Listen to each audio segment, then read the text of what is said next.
There was that ant that stood up to me. Yeah, but we can forget about him. Yeah, it was just one ant. One ant. Yeah, you're right. It's just one ant. Yeah, boss, they're puny. Puny? Say, let's pretend this grain is a puny little ant. Did that hurt? Nope. Well, how about this one? Are you kidding? How about this?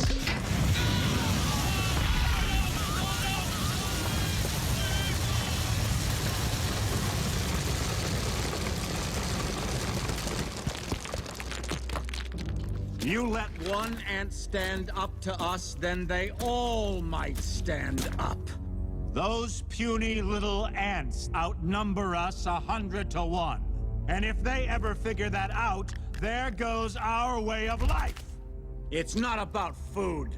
It's about keeping those ants in line. That's why we're going back. Does anybody else want to stay?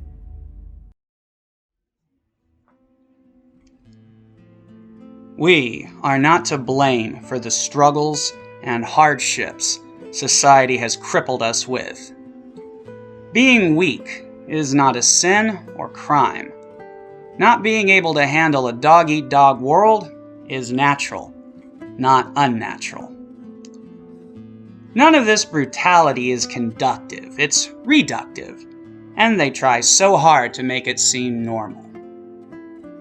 None of this cruelty is normal. It's not the way the world should be run. They want us to repeat, the world's just not fair. They want us to suck it up and believe that horrible lie. The world is unfair because it has been made that way. What point is there in rules, regulations, if they're not to create a fair, just, and prosperous world for us to inhabit? The leaders, on all sides, both aisles, are corrupt beyond redemption. No one's fighting for us.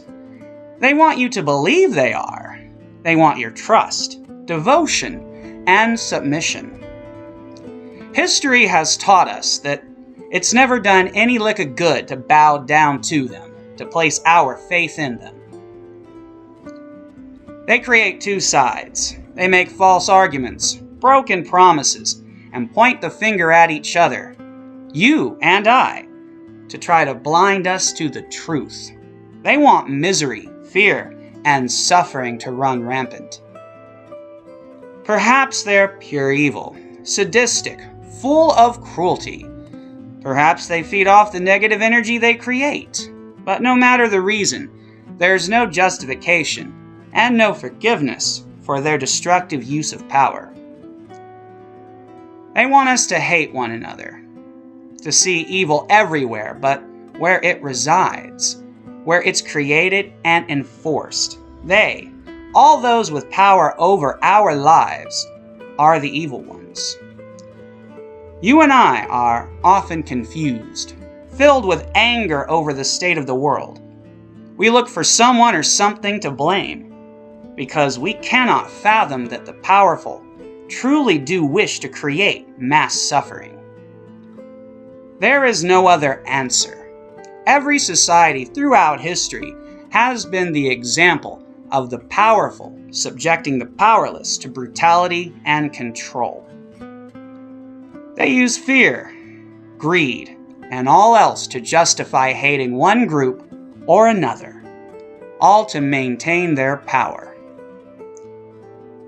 Those who become aware of this are bewildered by society being unwilling or able to see the truth.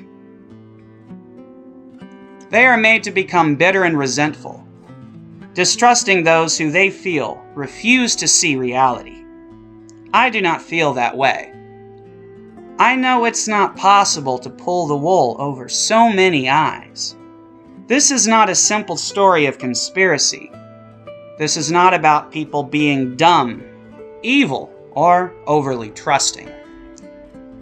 With the level of sinister crime the powerful commit against us, there is not only psychological mind control at work, but there must be something beyond fiction being utilized against us all. Those who have anxiety attacks. Does it not seem strange that anxiety or fear can fight back? That it knows when we're happy, and it chases us down like a jealous ex? Shrinks try to say it's our minds working against us, and that would be a great cover story. Make those of us who know, suspect, or stumble into something feel crazy. Feel as if we cannot even trust ourselves. I do not believe that our minds can pray against us. When you reason all the unjust cruelties we face, when you understand those shepherding society are not only failing us, they are directly creating this injustice, it would be easy to understand that if they use some kind of paranormal power against us, that some of us might be able to tap into that domain. And they would need control mechanisms to ensure the spell is not broken, that their evil deeds can go unnoticed, that we fear ourselves more than them. Banks stole from their clients and created the recession. Those banks were not held accountable. They were bailed out. What happened to their victims? They were the start of the homeless epidemic we now see around us.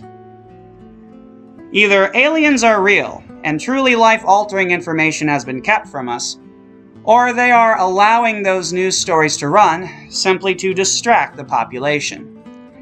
Our nation was founded on immigration. We are all, in fact, immigrants.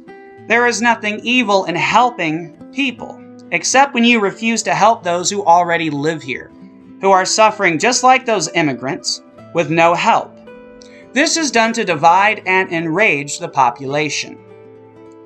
How can we condemn the genocide in Palestine when we look a little funny saying, hey, you can't just go to a land that's not yours and take it by force, when the USA was founded by force and genocide? Another way to divide the population.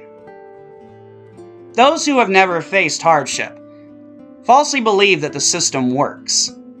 They believe that because to them, it does work, and like most, cannot fathom true evil not only existing, but controlling all our lives, pitting us against each other, making things a matter of debate, not of humanity.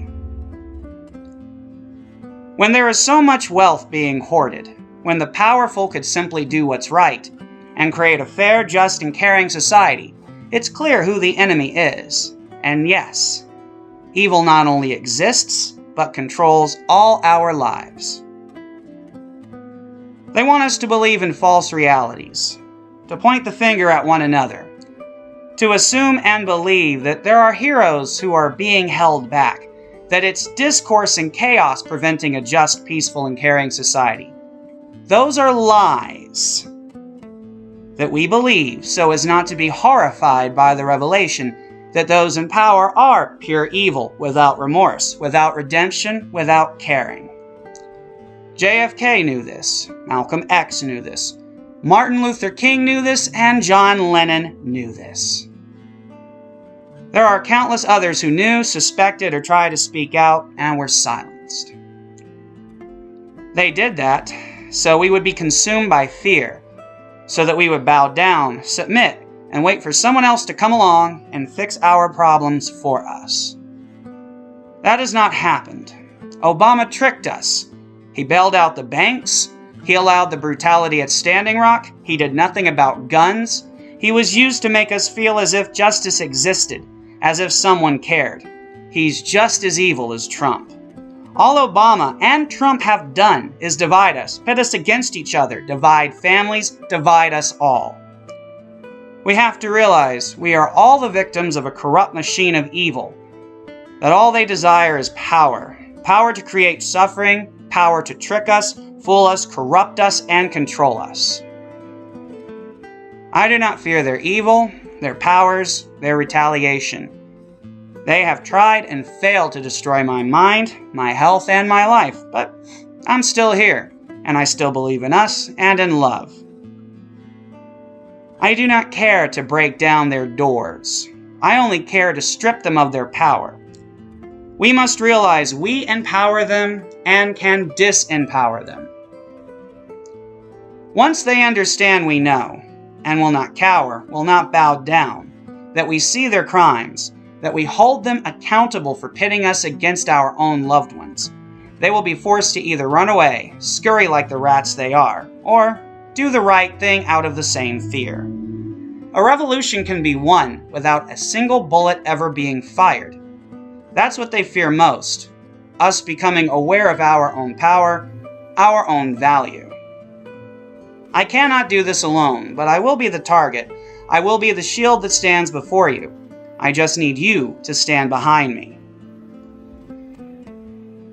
Together, we can show our power. If you are brave enough, make your own videos. But please, see that I stand for you and for us all. I want to see justice done.